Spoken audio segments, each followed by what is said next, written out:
Welcome to CBJ in 30, presented by Pedialyte. I'm Bob McElligott. I'm with the general manager of the Blue Jackets, Don Waddell, right now. And Don, your team has gotten off to a great start in the month of October. They finished 5-3-1. I think a lot of people on the outside are surprised at what your team has done from the time that you got here back in the summer, and you've looked at this roster and you've studied it and you've made changes to it. What do you think about the start that your team has had?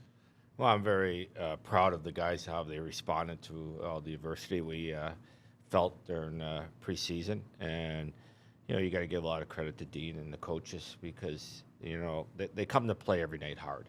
And, to me, I said to the coaches beginning of the year, nobody's going to feel sorry for us, so don't feel sorry for ourselves. We got to go out. Maybe we don't have as much talent as some other teams, but we can certainly put the effort in and try to work out, work harder than other teams. And what I'm really happy about is we're getting results from it, because I think if you're not getting results, you do this every night, it becomes wear, and you're like, are we ever going to have success with it? So having some success here early on, I think, is incredibly rewarding for our players, our coaches, and certainly our fans. I think when you look at it, sometimes it's the kind of system that you play, right? If you have a good system, if you play within it, if you limit your mistakes, it's not that the talent doesn't make a difference, because I know it does, but sometimes you can have a little bit less talent than somebody else on paper, but if you're playing your game as a team the way that you need to, you can have that success you were just talking about. 100%. And the coaches have done a good job with the game plan. We have breakdowns like everybody does, and that's what you pay your goalies for, stop pucks for you. But, what's really along that, the system, but is, we're getting contributions from every line. And, that's because I talked before the start of the season, I was worried about where we're going to score our goals from. But certainly after 9 games, goal scoring hasn't been too much of an issue. We've put up quite a few games with 5 and 6 goals. So, again, I think it all comes back down to what you just said, Bob, is the system is in place. Everybody's buying into it. Certainly, you need everybody to be on the same page, and if it continues that way, we're going to win our share of hockey games. To take it a step further, you lose key players in the early part of the season. Eric Branson goes down in a game. The very next game, Kent Johnson is out. Kent Johnson arguably was the hottest player at the start of the year for you, and boom, all of a sudden he's out of the lineup after a couple of games. But the guys that have stepped in have just found a way to do it. They've not done it in the same way as those two guys, but what they have done has worked. Yeah, and let's not forget Boone Jenner in there too, as our leading goal scorer last year, and our leader, of course, captain. But I always say when you have these kind of situations, it provides opportunity for other players. And certainly there's some players that would not have been on our hockey club if we were healthy. So, they've taken, I always say, you create the spot for them, they got to take advantage of it. And certainly at this point, after 9 games, they have. I want to ask you about Mikhail Putia, because he is a real talking point, because this is a guy coming into camp, and I've said this many times. If you said to me going into camp, okay, what player may not be in your mind to make the team but is going to make the team, he's not on my list. But then you watch him play playoff game or preseason games, and he's playing 1, 2, 3. All of a sudden he plays 7 out of 8. And by the time he's on the opening night roster, I'm not even surprised by it. Yeah. And then to watch what he does now, I'm not surprised by it. And look, he's not a flashy player. Just picked up his first NHL goal, which is awesome for him. But it's those little things that he does in the defensive zone and in the neutral zone that really helps him to stand out, isn't it? 100%. His details are off the charts. And, he's obviously been coached well. And last year, Trenton and Cleveland did a great job with them. So I agree with you. I probably didn't have him penciled in my opening day roster. But as you said, through preseason, he kept wearing on us. And he started the season, and, he's not going to put up a lot of goals. That's just not, but he's going to be a guy that you're going to be able to put in responsible situations, and he's not going to let you down. So very, very smart player, great kid. There's nothing you can say about this guy that would be a bad thing, because he's he comes every day to prepare himself as a pro hockey player, and, he just goes out there and does his job quietly. It's funny because sometimes when you're looking at lines, and you might have some younger players that are really good offensively, And in your mind, you might say, well, there might be some defensive lapses there. So who are we going to put with that group? Maybe there's two guys that they love to fly around. Okay, who are we going to put there that's responsibly defensive? And a lot of times it turns out to be an older guy. It doesn't turn out to be an NHL rookie like it is in his case. Yeah, no. And anybody we've played him with has been the same results. So, that must mean he's doing a pretty good job with it. So, again, like you said, a lot of stuff he doesn't show up on a score sheet, but we talk about it every day with the coaches, and he wasn't given the opportunity, he earned the opportunity, and that's what we like about it. Yeah, and he really, when you talk about that, you're not going to show up a lot on the score sheet.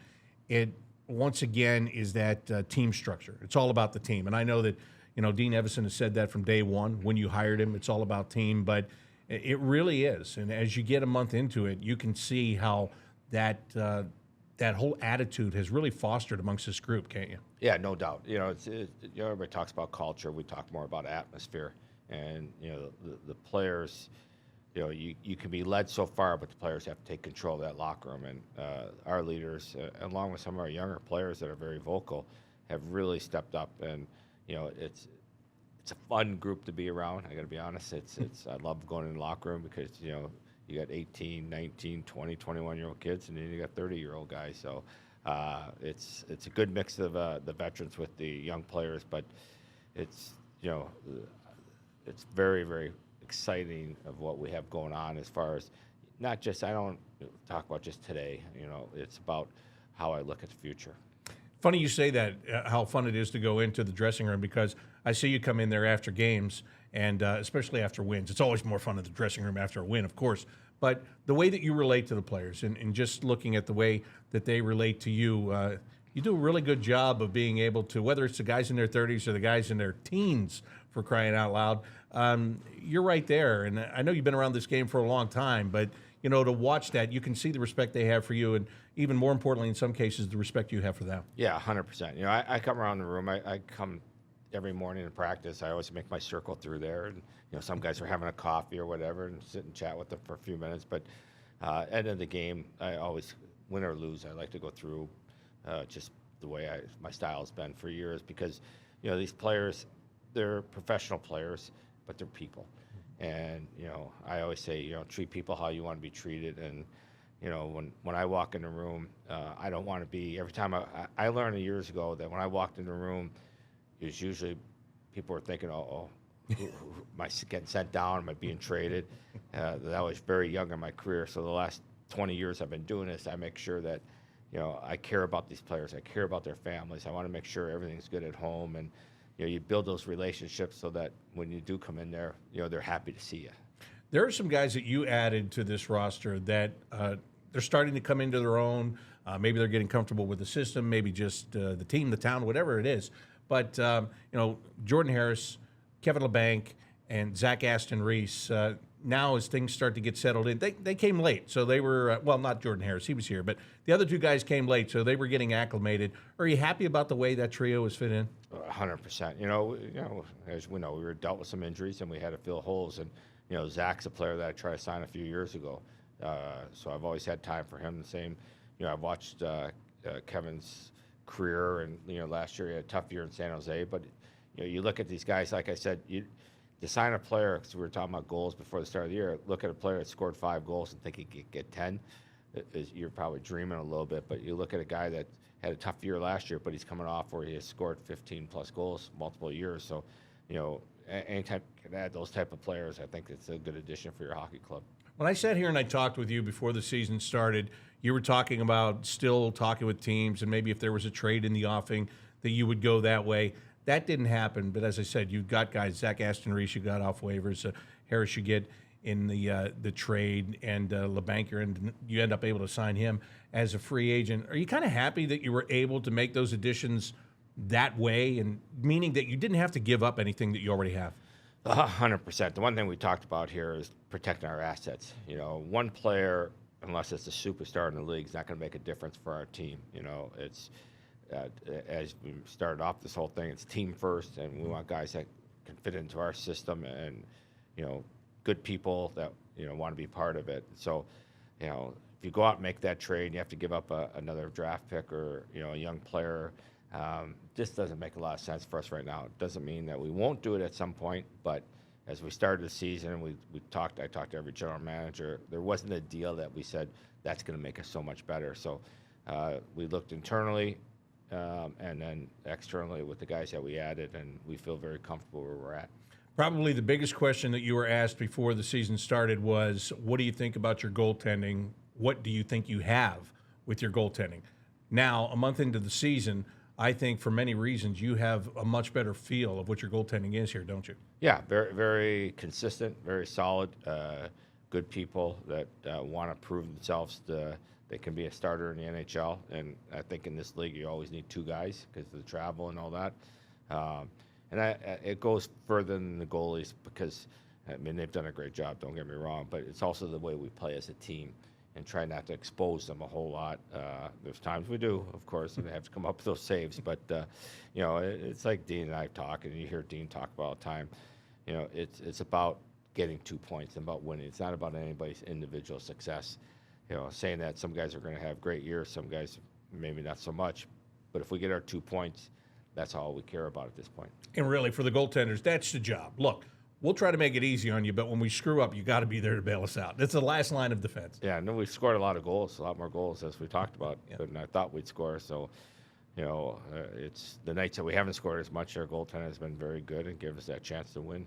Well, when you look at the schedule so far this year, it's been pretty friendly toward you, but now you're getting ready to have to take some of those long road trips, which I don't necessarily think is a bad thing. And I'd like your opinion on this because last year this team didn't take their long trips until later in the year, and the season was already decided at that point. There was nothing you could play for. You weren't going to make the playoffs. And a lot of guys said, man, I wish we would have had these longer trips earlier in the season. You already have a team that is bonding a little bit. They started with the first two on the road. That wasn't bad to get them together. But now you're looking at California and Western Canada over the course of the next month. Is that a good thing for this team? 100%. I like to get those trips off start of the year. As you said, when you're on the road, you're with your teammates. You don't go home at night and have to get up at 3 o'clock in the morning with the kids. You're with your teammates. You're there for a purpose. So I love road trips early in the season, and my experience is that usually brings guys even quicker together. This team I'm not worried about. We've been through a lot, and this is a close knit group, and it's really nice to see because if you look at the veteran players, how they've embraced the younger players, it's very satisfying from my position. Yeah, and just talking about that, in all of your years of experience being a general manager, just being in hockey, whether it was as a player or somebody in management or coaching too. I mean, when you look at that, can you just tell there's something special when you get groups like that? No doubt about it. It's one of those things that you dream about. Like we're starting the season, like I'm thinking, oh boy, I'm not sure how this is going to go. The first game that we played in Minnesota, I thought we were the better team, and we didn't come out with the results.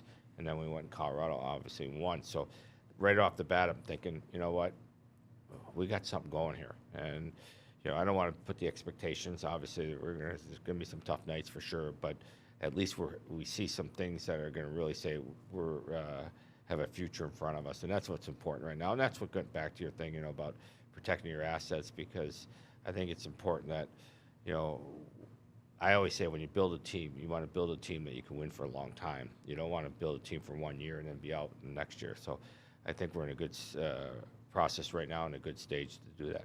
One thing I really like about you is you will talk to anybody about Blue Jackets hockey. It doesn't matter. You make sure that you get into the crowd, that you talk to the fans. You let people have a voice and, let them know, let you know what they're thinking, good or bad, doesn't matter to you. You want to know what's going on here. What have been some of the reactions that you've gotten from the fans here in these last couple of weeks? Because I know that they are much more excited than they have been for years. Yeah, no, the crowd, the fans, the fifth line, they've been amazing. Everybody's very warming and welcoming. And, I always say we're all in this thing together. If they stop coming, you and I aren't getting paid, So we got to not only entertain them, but we got to listen to them. And, of course, I tell them all, I take lots of suggestions. Whether I fulfill them or not will be another thing. But I love talking to the fans. They, they're invested in this. I've met so many people who've been season ticket holders since day one. They could buy a nice new car for after all these years. So, if they're going to be invested, we got to be invested back in the community. And I feel like that's one of the things that is important to me. Yeah, I want to ask you about that. And the other stops that you've been, like we talk about it all the time. You run across those people, they say, I've had tickets since day one. Like we're talking almost 25 years here. That's a long time, especially for a team that has had its flashes, but has never really pushed to the third and the final rounds of the playoffs or anything like that. Does that impress you? Does that stand out? Unbelievable. The support here, and I said it last year. My former team, we played here the last night of the season, got beat 6-2 or something, and this crowd, it was sold out. They gave a standing ovation in the last minute of the game. I said at that time, my current coach, I said on the bus, I had no idea I was coming here. I said, do you believe the fan support they had? They've been out of the playoffs since November, and they're sold out, and people are excited about it. So I knew coming in that we have a great fan base here, and we got to give them something rewarding for them to be able to be very proud of the Blue Jackets. Last thing I have for you. Have you ever gotten a suggestion from a fan that was maybe something you didn't think about and you did act on it? Oh, absolutely. Yeah. Absolutely. Yeah. It's, and it's not always just about players, it's about a lot of different things, but, I've taken lots of suggestions and steal those ideas, and then, you make yourself look good. People have, it's amazing, the things that people, they live this, and they watch it, and they know what's going on. Like I was talking to a fan the other night, and I mean, he was dead on about everything we were doing and how we're looking at things. And, as we said, they're invested in this. Not every fan's going to be as much, but I'm very impressed. But over the years, I've stolen lots of good ideas. And sometimes you get too close to it doing the job, right? Yeah. I mean, sometimes you can't see the forest for the trees, and one suggestion can make you kind of set the light bulb off. Well, there's no bad ideas. Right. I always say there's no bad ideas. How we execute that's the process, but there's never a bad idea. That's the way I've lived my whole life. All right. Well, I'll give you a couple later, and then we'll see if that still rings true or if you disagree. Don, thank you very much. I really appreciate it. Always a pleasure, Bob. Thank you. General Manager of the Blue Jackets, Don Waddell, with me here on CBJ in 30, presented by Pedialyte. Looking for a fun night out for the whole family? Follow the crowd to a Blue Jackets game with a Columbus Dispatch Family Value Pass. You'll score a ticket to a Jackets game, plus an Ohio Health Chiller Skate Pass, meal and drink, all starting at just $30 per person. Get your Columbus Dispatch Family Value Pack presented by ABC6 and Fox 28 at BlueJackets.com/family and bring your family to this can't-miss matchup. Welcome to CBJ in 30, presented by Pedialyte. I'm Bob McElligott. The Blue Jackets are off to a great start this season. They've picked up 7 of their last 8 points. They've won back-to-back games on home ice, and they've started the year 5-3-1. With me right now is a guy that's been a big part of what the Blue Jackets have done so far this season, forward Mathieu Olivier. Mathieu, I expected to talk to you live and in person today, but lo and behold, you guys got yourself a day off, so I have to bother you on your day off. I appreciate you taking time for me, and I just want to know, let's forget about Mathieu Olivier, the hockey player. What happens to Mathieu Olivier, the guy that has the day off? What goes on in your household?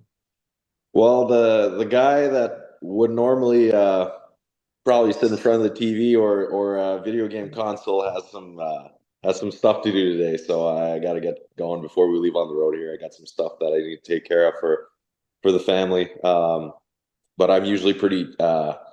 I take it pretty easy. Our schedule is obviously pretty grueling, and the way the body needs some rest throughout this grind of a season. So I try to be smart about my rest. Yeah, it is grueling. There's no question about it. And like you said, I think people forget that you're a human. There are things that you have to get done. Like a fan can look at the schedule and say, oh, look at these guys. They're lucky. They get to go to California all week next week. But that doesn't mean that there's things you can't take care of before, or you don't have to take care of before you take off, right? Right. And people forget usually on game days as well, you don't really have time to do much because we're at the rink in the morning. We come home for a few hours and then right back at the rink, and we get home pretty late at night, and you don't fall asleep very well after games. So, it's you really have to plan out your, the stuff that you have to take care of, right? Everyday's things like Could be as simple as appointments or errands or stuff like that, that on day offs, you really have to give a good push for to make sure everything at home is in check. So it's pretty quiet at your house right now. Does that mean that your kids are not around? Do you actually have some time to get your things done before they come home from school? Yeah, they're at preschool right now. So once me and you are hanging up, I'm gonna go run some errands and do some stuff around the house probably. All right, let's talk about the season that you're having. And man, you are fun to watch. I mean, you've always been fun to watch, but just watching what's going on right now. It started in the preseason. You had 4 goals in the preseason. You've already equaled that in the regular season. I know you've talked about you changed or did some different workouts during the summertime, but come on, man, it's not just that. What's happening with you right now? Well, a couple of things. Obviously, like I said, the summer was really, really good in the sense that I really took a lot of time to spend with my family and friends, and really kind of get my mind ready for the season that we're going to have. But also, I spent a lot of time thinking about what I could do differently and how I could evolve the way I play. And I think it's hard to pinpoint a specific moment, but I think a couple things clicked. And I mentioned this before, like there's going to be ups and downs in the year, and that's fine. I might go through a stretch where I won't produce as much, and as long as I keep the identity, my base identity in my game, and I play the same way each and every night, I'm setting myself up for success here. And so far, it's been working. Was it difficult for you going into the summer? Because I know that last year there were times that you were frustrated to know what exactly your role was. How do I get into the lineup? How do I stay into the lineup? What was the mindset coming out of that season when you went into the summer? Because you knew there was going to be a new general manager here. At that time, you didn't know what was going to happen with the coaching situation, but just you, in your own mind, what were you trying to take care of? I mean, it was a perfect opportunity. It's a clean slate for everyone. When that happens, you want to make sure that your first impression is a really good one.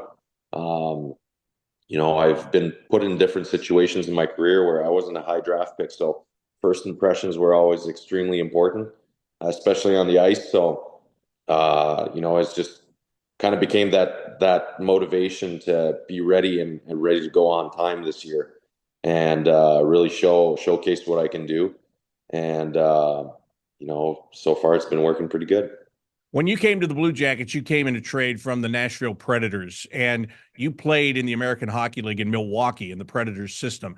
Now, Dean Evison used to coach in Milwaukee. I know he didn't coach you there, but did you ever hear stories when you were playing there about him and the way that he did coach in the American League? Did you have any idea of what Dean Evison was about when he was named the head coach of the Blue Jackets? Yeah, I did. I mean, I had Dean for a couple of rookie camps. I mean, that's a couple of games that, are a little all over the place. We know that, especially as prospects. But I had him for a few camps there, and I knew a little bit what to expect as well from my teammates that played for him. And the big thing that came out was everybody loved him. Everybody loved the intensity he brought. Everybody loved the way he coached. And that to me says a lot about, what he accomplishes with different teams. And so, I mean, no one really said, oh, he likes a specific thing or he likes this really more than other things. I think everyone was just like, hey, like he's the coach that, he coaches hockey. He's been a player before, and you guys are going to love him. It's pretty black and white what he expects out of everyone. So.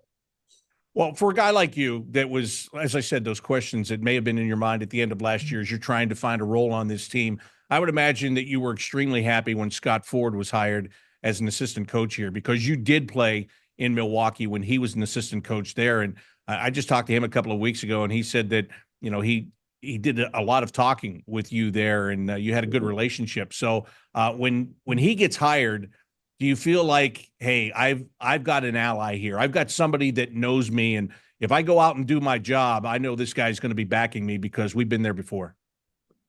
Yeah, I already had a good relationship, obviously, with Jared Bull and the rest of the coaching staff, obviously with Mac too. And when Fordo got the job, I was obviously very happy for him. He's been grinding away for a long time. He was in Milwaukee as a player and as a coach forever. He was almost kind of a legend in that city. But me and him worked really well together. Obviously, he worked with the D and I was up front, but he really helped me in terms of managing the way I play, especially in my role, and when you're a guy that has to drop the gloves and play physical, you kind of play on that edge, and you don't want to be a liability in terms of penalties, but you also want to play in a way that, you're going to create some stuff and create some energy and emotion out there. And he really helped me out with that, especially early on when I turned pro. It's not something that's easy to do. People forget you don't want to be too tame that you're not creating stuff, but you don't want to go overboard and hurt your team either. So he really helped me out with that aspect of the game for sure. This came up a couple of days ago. I forget where we were playing, but somebody said, I looked at Mathieu Olivier to see where he was from, and it says Biloxi, Mississippi, which they were not expecting that, right? And they were trying to figure out, well, Mississippi, and then you've got like New Orleans, and you've got the French Quarter and all that stuff. Maybe that's a connection. I said, no. Your dad played in Mississippi, right? And that's why it reads that way on the roster. Exactly. Yeah, my dad played pro hockey for, I want to say something like 8 years, maybe give or take. And one year there was a team in Biloxi, Mississippi, and that's where we were, and that's where I was born. So, thankful to be able to have dual citizenship and make it easy to go across the border. That's for sure. What were they? The Seawolves? The Seawolves, yeah, Mississippi Seawolves, yeah. In the old ECHL, East Coast Hockey League, back at the time. So yeah, I thought that was funny. People are trying to connect the dots, and I'm like, you guys are really going out of the way to connect dots that aren't there. It's much more simple, much more simple. I can see how it's confusing because even back home, I was raised for the most part in Quebec and in Quebec City, and some people say I'm Canadian or Quebec or whatever they say up there, and some other people say I'm American. I just say yes to everything. Yes. That's true. So. That's good. Hey, you know what? That's good in life. If you say yes to everything, something good will happen for you, Matthew. Well, for citizenship, I agree with you. Hey, tell me a little bit about your line mates that you've had these last couple of games. And Justin Danforth, obviously, you have a relationship with him, and that works out. But Zach Aston Reese wasn't even on this team until right before the season started. And it seems that you two guys have all of a sudden crafted a relationship that really works well on the ice. Yeah, well, he's the guy that he's got more experience than people think. He's got over 300 games in the NHL and played in Pittsburgh with guys like Crosby, Malkin, and Letang, and countless others. So he's been part of a winning culture, and you can tell he came in and he has really good habits, and he's really easy to play with, and he's got a lot of speed. He generates a lot of stuff, so. He's hard in the corner, plays a really simple game, and that fits perfectly with me and Danny. And not to mention, he's a great teammate, great person as well. So, like you mentioned, me and Danny obviously have played together. This is our third year and been on the line for most of those 2 years whenever we were healthy. And, Danny can do it all. He's another guy that's easy to play with, and he's predictable. And, people might think that's a bad thing, but in hockey, it's a good thing. When your line mates are predictable, you know exactly where to go and where to be. And, it simplifies the game so much. And I look at our line the past X amount of games we've been playing together, and that's been the recipe for success so far. So you start with the first 9 games, a record of 5-3-1. A lot of people from the outside are surprised that the Columbus Blue Jackets are 5-3-1 and have gotten off to the start that you guys have. You are not only emerging as a hockey player in this organization, you're emerging as a leader in this organization. And I know that you and your teammates are not surprised at what you have done so far this year. And I know you have a long, long way to go, of course. Mm-hmm. But what do you say to the people that are shocked and can't believe that the Blue Jackets have gotten off to the start that they have? Well, I'm going to say this. It's still early. We got to go day by day and keep building on what we have been building. But what I will say is I'm not surprised as far as the group we have, even though we're missing some key pieces like Boone, Goody, KJ. I believe Ronnie's coming back pretty soon. Voronkov. I'm not surprised because we've always had good pieces here. It was just a matter of getting it to a point where we play to our strengths and the way we want to be aggressive. We want to use our speed and our skill. And this year I think with what happened with the loss of Johnny and Matthew and everything that just the team went through last year and this year, we weren't gonna. This is my third year with the team, and we weren't going to go through another year like that.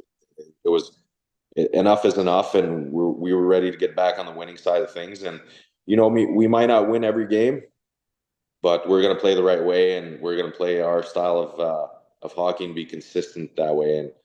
And so far, that's what we've been doing, and it's been working. Matthew, I appreciate your time so much today. Again, thanks for doing this with me, and I'll let you get off and get those errands done so that you're fully ready to go on the road when the time comes.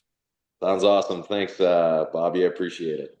Mathieu Olivier with me here on CBJ in 30, presented by Pedialyte. Be back with more right after this. And this time the rebound. Pulled in by Adam Fantilli. From your home He just passed from Right between his own legs. Oh, nice move. 2 hours, back to Kent Johnson. it's time to fire up the cannon. Feel the boom. And Tilly. Fantastic. Not just hockey fans, Jackets fans. Get your tickets today at BlueJackets.com.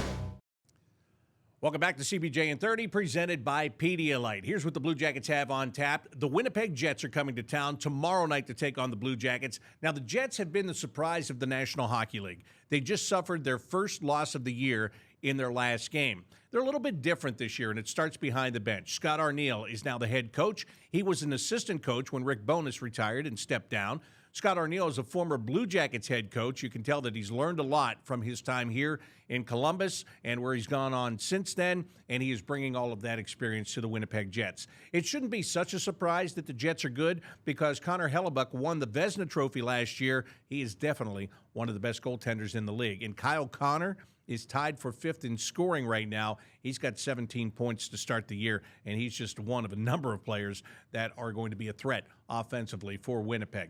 Blue Jackets then head to Washington. They'll play their second Metropolitan Division game of the year. The Capitals, they're a little bit of, I don't know what they are, quite frankly, because they still have some older players on that team. There's been a little influx of youth. They've kind of got a mix there, and it has worked for them right out of the gate, just like it worked last year when they were able to sneak their way into the Stanley Cup playoffs. And then next week, the Blue Jackets are hitting the road. They're going to California. They're going to take on the San Jose Sharks on Tuesday night. The Sharks just made a deal. They traded for defenseman Timothy Liljegren from the Toronto Maple Leafs. They sent Matt Benning back to Toronto in that trade. Liljegren had been sitting on the bench for Toronto, couldn't crack their lineup, so he gets a chance to go somewhere where he is going to be able to play. He's a former 17th overall pick, so he gets an opportunity, and the Sharks are more than willing to give him that opportunity. Then it's going to be on to Los Angeles and Anaheim back-to-back next weekend, Saturday and Sunday, and the Blue Jackets will conclude that trip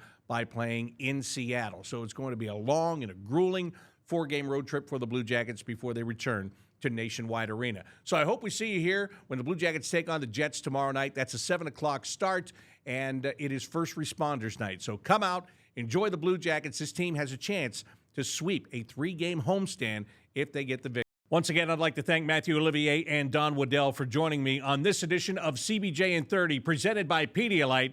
I'm Bob McElligott. So long.